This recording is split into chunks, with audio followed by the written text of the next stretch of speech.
नमस्कार दोस्तों, मेरा नाम डॉक्टर कुशन नरूला है और आज मैं बहुत ही गुस्से में हूँ। मैं क्या, मेरे जैसे बहुत से लोग जो मेडिकल कम्युनिटी से बिलोंग करते हैं वो सब शर्मिंदा हैं सिर्फ एक लड़की की वजह से। सेजल पवार नाम है जिसका, और उसकी जो मानसिकता है वो एकदम ख़राब हो चुकी है, या उसको कोई मैनर्स नहीं है। उसको पब्लिकली वो इतने हंस हंस के, जो कैडवर हैं, जो हमारे फर्स्ट टीचर हैं, जिनकी वजह से हम कुछ जानते हैं, समझते हैं और एमबीबीएस डिग्री लेते हैं, हाँ, और लोग भी उसी रिसर्च के लिए खुद से कंसेंट देते हैं कि हाँ, हमारी डेड बॉडी को यूज़ किया जाए हमारे आप रिसर्च वर्क के लिए, मेडिकल साइंस के लिए। आप उन्हीं का मजाक उड़ा रहे हैं, वो भी इतना गंदा मजाक।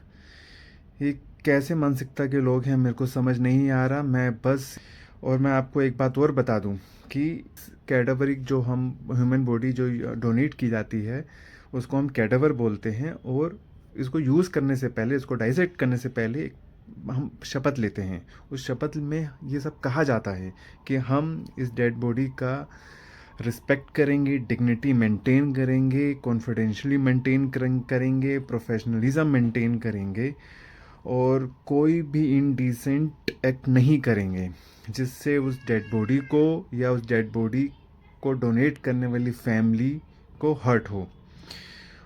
ये सब ओथ ली जाती है, और उस टाइम में मेरे को समझ नहीं आता था कि ये मतलब ये तो कॉमन सेंस है, क्यों ऐसे ओथ लेना है। ये तो मतलब ऑब्वियस सी बात है कि हाँ, डेड बॉडी है तो रिस्पेक्ट करना है। मेरे को नहीं समझ में आता था कि क्यों ऐसा कर रहे हैं। आज समझ में आया कि इन जैसे लोगों के लिए, ताकि ये कुछ सुधरें, समझें कि हाँ, ये कोई मजाक की चीज़ नहीं है।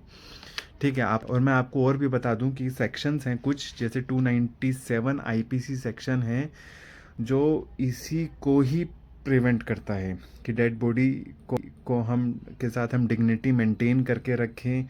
और जो और है 499 500 आईपीसी, जो डिफेमेशन का है एक्चुअली में, वो डिफेमेशन डेड बॉडी के लिए भी अप्लाई होता है। इसके अलावा आईटी 67 है, इंफॉर्मेशन टेक्नोलॉजी 67 सेक्शन, जिसमें डेड बॉडी को अगर आप मजाक उड़ा रहे हैं और पब्लिकली पोस्ट कर रहे हैं तो इस सेक्शन के अंडर भी आप पे केस चलता है। और एक आर्टिकल 21 फेमस है, राइट टू डिग्निटी। इसमें क्या है कि right to dignity even after death, या आफ्टर डेथ में भी है, मतलब मरने के बाद भी डेड बॉडी जो है सेम ऐसे ही डिग्निटी से आपको मेंटेन करना है। यह आर्टिकल 21 बोलता है कॉन्स्टिट्यूशन का।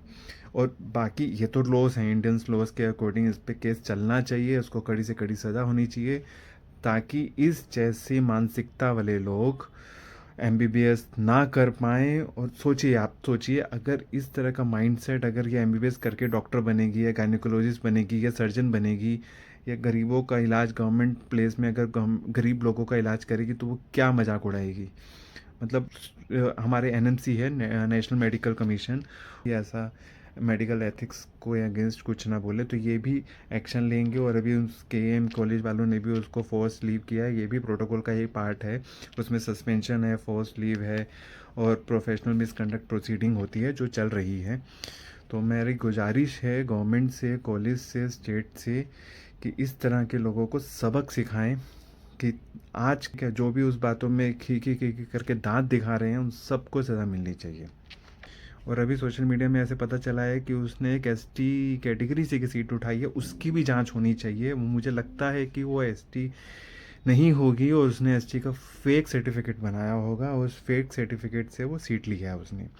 तो उसकी भी जांच होनी चाहिए, और उसमें अगर वो सर्टिफिकेट अगर मिलता है तो उसको, उसकी फैमिली को के अगेंस्ट भी एक्शन होना चाहिए, और उसको रेस्टिकेट कर देना चाहिए, और क्रिमिनल प्रोसीडिंग भी स्टार्ट होनी चाहिए उसके अगेंस्ट। पर साथ ही साथ मुझे इस बात का भी डर है कि मतलब हो सकता है कि अभी क्या है कि बस उसका एक सॉरी करके भी वीडियो सामने आया है, उसमें भी वो, उसके में भी साफ दिख रहा है कि वो मतलब जस्ट फॉर्मेलिटी के लिए बस सॉरी बोल रही है, और उसका अंदर से मतलब कुछ भी नहीं है, उसके फेस से पूरा तैयार होकर आई है और ऐसे शो ऑफ कर रही है कि हाँ, आई एम रियली सॉरी। पर उसका दिल से कुछ भी सॉरी वाला कुछ फील नहीं हो रहा है कि हाँ, वो दिल से कुछ है। और वो कॉमेडियन भी जस्ट एक फॉर्मेलिटी के लिए है। कॉमेडियन ने भी सॉरी बोल दिया कि हाँ, बस यही चलता आ रहा है। पहले भी एक एक एक ऐसी ही कॉमेडी शो में हुआ, सॉरी बोला, केस चला, और अब वही लोग जगह जगह पे उन शोज़ में, बड़े बड़े शोज़ में जा रहे हैं और वही उस पुराने इंसिडेंट का एक लाइन बोल देते हैं और सब दोबारा से दांत फाड़ फाड़ के हंस रहे हैं। मतलब क्या हुआ? कुछ भी नहीं हुआ। वो सब अभी खुश हैं और उनसे बल्कि उनको और काम मिल गया। तो मेरे को इस बात का भी डर है कि कहीं ये भी क्या ना हो कि ये भी बस फेमस हो जाए और अब जा रहे हैं ये बड़े बड़े शो में और वहाँ पे फिर से वो एक लाइन दोबारा रिपीट कर रहे हैं, अभी सॉरी बोल रहे हैं और फिर रिपीट कर रहे हैं, आई एम बैक करके। तो मैं बस गुजारिश करता हूँ कि ये ना हो, कड़ी से कड़ी सज़ा मिले ताकि इन घटिया गवार लोगों को आगे नहीं बढ़ना चाहिए।